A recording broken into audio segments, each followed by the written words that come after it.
انسان زندگی میں جب جدوجہد کرتا ہے، کوشش کرتا ہے، وہ بہت سارے دنیاوی اسباب اختیار کرتا ہے، جتنی عقل اللہ نے دی ہوتی ہے اس عقل کا بھی وہ استعمال کرتا ہے، کوشش کرتا ہے کہ کچھ اچیو کر سکے زندگی میں، کچھ مقاصد کا حصول اسے میسر آئے۔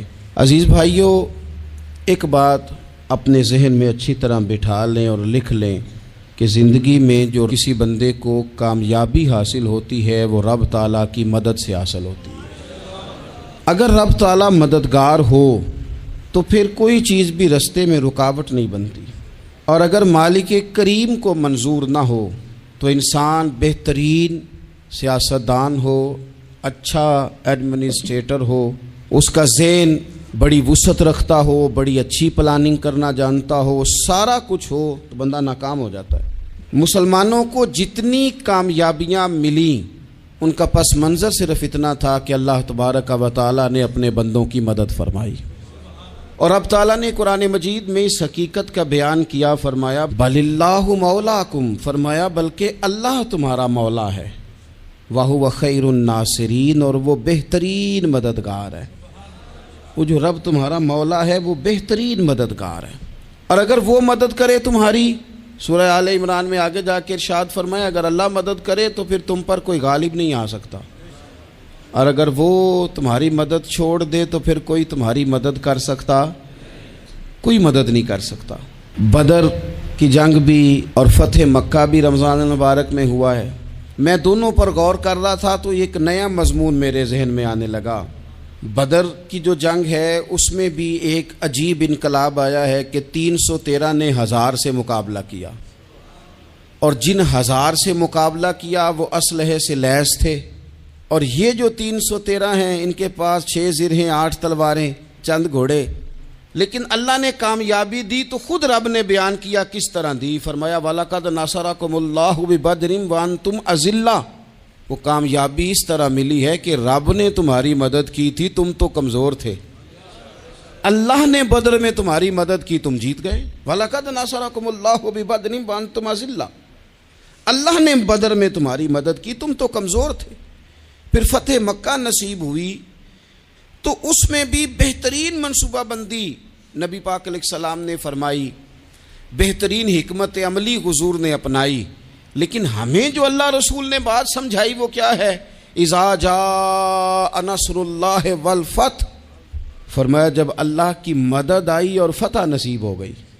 یہ اللہ نے مدد فرمائی تمہاری، یہاں بھی فتح مکہ بھی اللہ کی مدد سے، جنگ بدر بھی اللہ کی مدد سے۔ وہ جو مدد ہے اللہ تعالیٰ کی، جب وہ ہم یہ کرتے ہیں کہ ہم اپنی ساری زندگی سیاست کی نظر کر دیں، ہماری سیاست صرف ملک میں نہیں ہوتی، ہماری سیاست خاندان میں بھی ہوتی ہے، ہم گھر کے اندر بھی سیاست کرتے ہیں، ہم کسی خاص طریقے سے لوگوں کو اپنے پیچھے چلانا چاہتے ہیں، ہم میں خاص اسلوب اختیار کرتے ہیں کہ لوگ ہمارے پیچھے چلیں۔ اس کا نقصان ہمیں یہ ہوتا ہے کہ سیاست جو ہوتی ہے یہ شطرنج کے ہیر پھیر کی طرح ہوتی ہے، تو اس کے راز بڑی جلدی کھلنے لگ جاتے ہیں، پتہ چل جاتا ہے کہ بندہ مخلص نہیں تھا، سیاست کر رہا تھا، طریقے سلیقے سے اس نے جوڑ کے رکھا ہوا تھا۔ ہم ہر جگہ سیاست کے بل بوتے پر چیزوں کو لے کے چلنا چاہتے ہیں، سیاستیں ناکام ہو جاتی ہیں، سیانے لوگ فیل ہو جاتے ہیں، بچتا صرف وہی ہے جس کے پیچھے رب تعالیٰ کی مدد شامل حال ہوتی ہے۔ اپنی زندگی کے اندر ہم جو کچھ بھی کر رہے ہیں، جس شعبے سے بھی ہمارا تعلق ہے، آج ہم نے اس بات پہ غور کرنا ہے کہ پہلے تو یہ غور کر لیں کہ جو کام ہم کر رہے ہیں کیا وہ کام ایسا ہے کہ اس میں اللہ کی مدد ہمیں ملے گی؟ اگر آپ کوئی معاذ اللہ ناجائز کام کر رہے ہیں، فعل حرام کا ارتکاب کر رہے ہیں، تو اس میں تو مدد الہی آئے گی نہیں۔ پہلے تو یہ دیکھیں جو کر رہے ہیں وہ کام مدد الہی والا ہے، اور اگر اللہ تعالیٰ کی مدد والا وہ کام ہے پھر اس پر غور کریں کہ کیا ہم نے مالک سے مدد کا سوال کیا ہے، ہمیں مدد میسر آ رہی ہے۔ وہ میں نے بزرگوں سے ایک بات سنی تھی، وہ بڑی یاد رہ گئی۔ وہ فرمایا کرتے تھے قابلیت بھی بڑی چیز ہے لیکن قبولیت سب سے بڑی چیز ہے۔ قابل ہونا بھی بڑی بات ہے لیکن زیادہ بڑی بات یہ ہے کہ اس کی بارگاہ میں قبول بھی ہے کہ نہیں۔ اپنی زندگی میں اللہ کی مدد کی طرف بڑھیں، مالک کی مدد کا حصول اختیار کرنے کی کوشش کریں، اللہ کے ساتھ اپنے آپ کو جوڑیں۔ اگر اللہ کی مدد نصیب ہو، یہ جو ہم جتنا ڈرتے رہتے ہیں، سہمے رہتے ہیں، پریشان رہتے ہیں کوئی کیا کر دے گا، ہمارے ہاں نا ہر شعبے میں معاذ اللہ ایک مافیا ہے، الا ماشاء اللہ۔ وہ مافیا کہتا ہے میرے ساتھ ملو گے تو میں چلنے دوں گا، ورنہ میں نہیں چلنے دوں گا، مارکیٹ میں آ ہی نہیں سکتا فلانا بندہ، چونکہ یہاں ہمارا قبضہ ہے۔ اور میرے بھائی پھر بہت سارے لوگ جن کی نیتیں اور ارادے بڑے اچھے ہوتے ہیں شروع میں، وہ بھی اس مافیا کا شکار ہو جاتے ہیں اور ان کے رنگ میں رنگ جاتے ہیں۔ یاد رکھنا، کسی شخص کی بلیک میلنگ کا کبھی شکار نہ ہونا، کبھی کسی کی میٹھی اور مسجع مکفہ باتوں کا شکار نہ ہونا۔ کوئی کیا کر سکتا ہے اگر اللہ مددگار ہو تو؟ جس کو رب کریم اٹھانا چاہے اسے کوئی گرا سکتا ہے؟ ہم یہ ڈرے ڈرے سہمے پریشان فیصلہ کرنے کی طاقت نہیں، مجھے چلنا چاہیے کہ نہیں، اٹھنا چاہیے کہ نہیں، کرنا چاہیے، اٹھ باندھ کمر کیوں ڈرتا ہے؟ پھر دیکھ خدا کیا کرتا ہے۔ حضرت عبداللہ ابن عباس فرماتے ہیں میرے نبی پاک علیہ السلام نے میری تربیت فرمائی، حضور نے میری تربیت فرمائی، اور محبوب پاک علیہ السلام نے فرمایا عبداللہ یاد رکھنا، یہ نوجوان دوست میری بات لکھ لیں، پریشان لوگ میری بات لکھ لیں، جن کے پاس قوت فیصلہ نہیں وہ اس بات کو لکھ لیں۔ حضرت عبداللہ ابن عباس فرماتے ہیں میرے نبی پاک علیہ السلام نے مجھ سے فرمایا تھا عبداللہ سن، اگر ساری دنیا مل کے تیرا کوئی نفع کرنا چاہے کر نہیں سکتی جب تک میرے رب کی رضا نہ ہو، اور فرمایا ساری دنیا مل کے تیرا کچھ بگاڑنا چاہے تو عبداللہ بگاڑ نہیں سکتی جب تک رب کریم کی حکمت کا تقاضا نہ ہو۔ لوگوں سے ڈرنا، لوگوں کی طرف دیکھنا، ماحول دیکھ کے اپنے راہ کا تعین کرنا، ہر بندے کے خیالات کے مطابق ڈھلنے کی کوشش کرنا، فلانا نہ ناراض ہو جائے، فلانا نہ ناراض ہو جائے، وہ جس نے ہونا ہو جائے، بس رب رسول ناراض نہ ہو۔ اپنی زندگی میں اپنے مالک کو مولا جان کے، بل اللہ مولاکم، اللہ تمہارا مولا ہے، وَهُوَ خَيْرُ النَّاصِرِينَ، وہ بہترین مددگار ہے۔ توجہ جب بھی کریں رب کی جانب کریں، اپنے دل کا قبلہ درست رکھیں، سوچوں کے زاویے سیدھے رکھیں۔ میرے بھائی مالک جب بندوبست کر دے نا، جب مالک بندوبست کر دے پھر ایسا بندوبست کرتا ہے کہ لوگوں کے پاس نا چارہ نہیں رہتا۔ حضرت مریم رضی اللہ تعالی عنہا پاک باز تھیں، مسجد میں رہی تھیں، پر مالک کی حکمت کے تقاضے بڑے عجیب ہے نا۔ پھر جناب مریم کو اللہ تعالیٰ نے بغیر شوہر کے اولاد عطا کر دی۔ یہ بات ہی ایسی تھی، وہ کسی نے کہا تھا کہ مخلوق تو فنکار ہے اس درجہ کے پل بھر میں سنگے در کعبہ سے بھی اصنام تراشے، تم کون ہو کیا چیز ہے داغ کبابی، لوگوں نے تو مریم پہ بھی الزام تراشے۔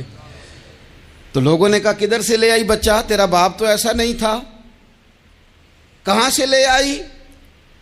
اللہ کرے میں آپ کو سمجھا سکوں، ذرا اپنے آپ کو وہاں کھڑا کریں کہ ایک پاک باز عورت، پاک باپ کی بیٹی، طیب ماں کی بیٹی، اور اللہ کے گھر میں پرورش پانے والی خاتون، ایک وہ وقت اور ایک یہ وقت کہ اس عورت کو کٹہرے میں کھڑا کر کے پوچھا جا رہا ہے کہ معاذ اللہ تیری گود میں بچہ جائز نہیں ہے، کہاں سے لائی ہے؟ اب خود سے صفائیاں بندہ کتنی کو دے، کتنی کو وضاحتیں کرے۔ اور میں نے تو اپنی زندگی میں دیکھا ہے زیادہ وضاحت دینے والے کو بھی لوگ جھوٹا سمجھنے لگ جاتے ہیں، زیادہ وضاحت دینے پر بھی لوگ کمزوری کا اظہار سمجھتے ہیں کہ کمزور پڑ گیا۔ آپ صلح کی کوشش کرتے ہیں، سامنے والا بزدل سمجھ لیتا ہے، زیادہ وضاحتیں بھی کمزور کر دیتی ہیں۔ اب حضرت مریم کو کٹہرے میں کھڑا کر کے کہا بچہ کس کا ہے؟ تو پھر خدا بندوبست جب کرے، اللہ جب مددگار ہو، تو پھر حضرت مریم کی گواہی درختوں سے نہیں دلوائی، اس نے پتوں سے نہیں دلوائی، پھر فرشتے نہیں بھیجے۔ حضرت مریم کہنے لگی مجھ سے نہ پوچھو، وہ جو پنگوڑے میں ہے اسی سے پوچھ لو، ان سے پوچھو نا، وہ کون ہے پوچھ لو، ان سے کر لو سوال۔ انہوں نے کہا پنگوڑے میں چند دنوں کا بچہ، یہ جواب دے گا؟ مددگار تھا رب، ان کی برات کا اعلان کرنا تھا مالک نے، اور جب مالک اعلان کر دے، جب مالک تیری صفائی دینا چاہے، جب مالک تجھے دنیا کے سامنے نکھارنا چاہے، تو پنگوڑے میں لیٹے حضرت عیسیٰ بول کے کہنے لگے انی عبداللہ آتانی الکتاب، فرمایا میں اللہ کا بندہ ہوں، رب نے مجھے کتاب عطا کر کے نبی بنا کے دنیا میں بھیجا ہے، میں اللہ کا بندہ ہوں، کتاب لے کے آیا ہوں، نبی بن کے آیا ہوں۔ پھر پنگوڑے سے اعلان ہو گیا، پھر بچہ بول پڑا۔ اور یہ ایک دفعہ نہیں بات ہوئی، یہ بنی اسرائیل میں ایک جریج نام کے شخص بھی تھے جو نماز پڑھ رہے تھے، بعض نے لکھا ہے نفل نماز تھی، اماں نے پکارا تو آئے نہیں، تو ماں کے منہ سے نکل گیا تو اتنی دیر تک مرے گا نہیں جب تک کسی بے حیا عورت کا منہ نہ دیکھ لے۔ تو وہ عبادت گزار تھے، لیکن لوگوں نے ان کی عبادت، ریاضت، پرہیزگاری کو نہیں دیکھا، بس ایک عورت کو بھیج کے الزام لگوا دیا۔ وہ عورت آیا جایا کرتی تھی، اب آ جاتی ہیں عورتیں، مسئلہ پوچھنے کی نیت سے بھی آ جاتی ہیں۔ ماحول میں کچھ جگہ ایسی بھی ہیں جہاں عورتیں دم کرانے کے بہانے آ جاتی ہیں۔ وہ خاتون آتی جاتی تھی اس خانقاہ پہ، آستانے پہ، یہ بخاری میں موجود ہے، پھر اس نے کہا میری گود میں جو بچہ ہے یہ انہی کا ہے۔ مجھے بتائیں کیسے بندہ وضاحت دے؟ حالات خراب ہو گئے، لوگ کٹیا جلانے لگے، ماحول اور طرح کا بن گیا۔ میرے نبی پاک علیہ الصلوۃ والسلام فرماتے ہیں پھر اس رب کے بندے نے کہا مالک تو کریم ہے، تیری مشیت کا تقاضا آیا جو میری ماں نے جملے بولے تھے، پر اب میں وضاحت دینے کے قابل نہیں رہا، اب تو ہی کرم کرے گا تو دروازہ کھلے گا۔ تو وہ چند دنوں کا بچہ پنگوڑے میں بول کے کہنے لگا میں اس درویش کا نہیں، میں تو فلانے چرواہے کا بچہ ہوں، وہ جو بکریاں چراتا ہے۔ رب کی مدد کو پکاریں، اپنے ساتھ اپنے مالک کی مدد کو شامل کریں، تھوڑے رزق پر بھی گزارا اچھا ہونے لگ جائے گا۔ سارے لوگ آپ کو گرانے کی تدبیریں کر رہے ہوں گے اور مالک آپ کو عزتیں عطا فرما دے گا، اس کی بارگاہ سے حکمت کا تقاضا اور ہو جائے گا۔ ہم نے ساری زندگی لوگوں کو راضی کرنے میں گزار دی، ساری زندگی بڑھاپا آ گیا بچوں کو پالتے، اور بچوں نے آخری عمر میں کہہ دیا ابا اگر کوئی ڈھب کا کام کر لیتے تو آج ہمارے دن بھی پھر نہ جاتے۔ ساری زندگی گزار دی بہن بھائیوں کو راضی کرنے میں، ساری زندگی گزار دی ذمہ داریاں اٹھانے میں، ان کو 99 دفعہ دیا، ایک دفعہ نہیں دیا تو انہوں نے کہہ دیا تو نے تو کبھی دیا ہی نہیں، تو تھا ہی نہیں۔ ساری زندگی محلے داروں، علاقے والوں کو راضی کرنے میں گزار دی۔ اور میں نے ایسے لوگ بھی دیکھے دین کے لیے وقت گزارا، لیکن جب بڑھاپے میں دانت کام نہ کرتے تھے تو وقت کے مفتیوں کو بھی مسجدوں کی کمیٹیوں نے کہہ دیا اب آپ کی سمجھ نہیں آتی، ہم نے خطیب کو یور رکھنا ہے، نہ دیکھو دنیا کی طرف، دنیا رلا دیتی ہے، نہ راضی کرو بندوں کو، بندے تھکا دیتے ہیں، نہ پیچھے بھاگو ہر وقت دنیا داروں کے، یہ انسان کو کمزور کر دیتے ہیں۔ وہ تو کریم ہی بڑا ہے، 2 آنسو زمین پر بعد میں گرتے ہیں، بندے کے گناہ سارے پہلے معاف فرما دیتا ہے۔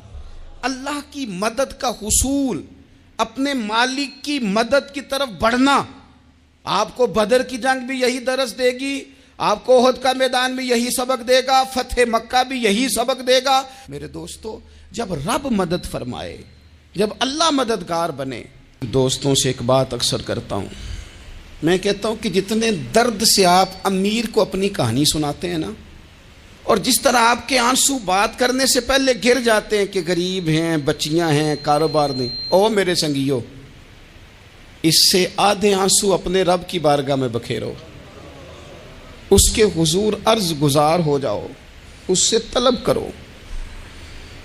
ایک وقت انسان پر زندگی میں ایسا آتا ہے کہ اسے یوں محسوس ہوتا ہے کہ میرا سایہ بھی ذرا سا پیچھے ہٹ گیا ہے، اسے یوں لگتا ہے کہ میں کسی سہارے پہ ہاتھ ڈالتا ہوں تو وہ بھاگ جاتا ہے مجھ سے، لیکن مالک کی بارگاہ ایسی عظیم بارگاہ ہے، رب رسول کے آستانے اتنے بڑے ہیں کہ آپ جب وہاں کشکول طلب دراز کرتے ہیں تو جھولی پھیلانے میں دیر لگتی ہے، ان کو بھرنے میں تو کوئی دیر نہیں لگتی۔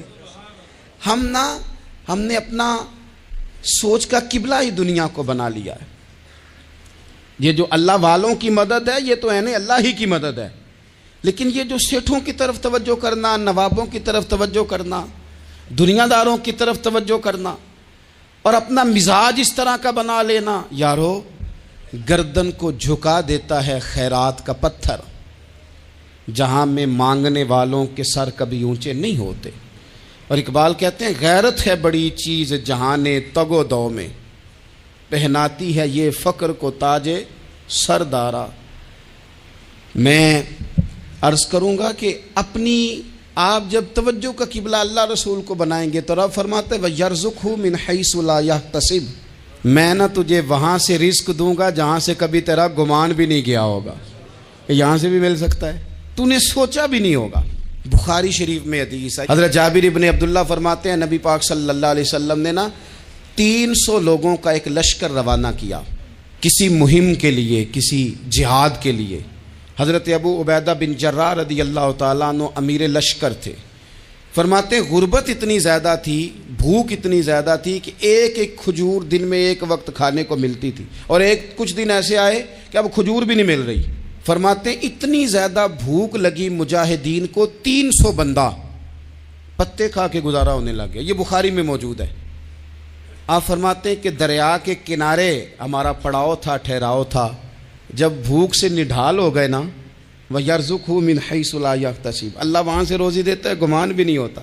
فرماتے ہیں ایک مچھلی اللہ تعالیٰ نے دریا کے کنارے بھیجی، فرماتے ہیں وہ تھی تو مچھلی پر پہاڑ جتنی تھی۔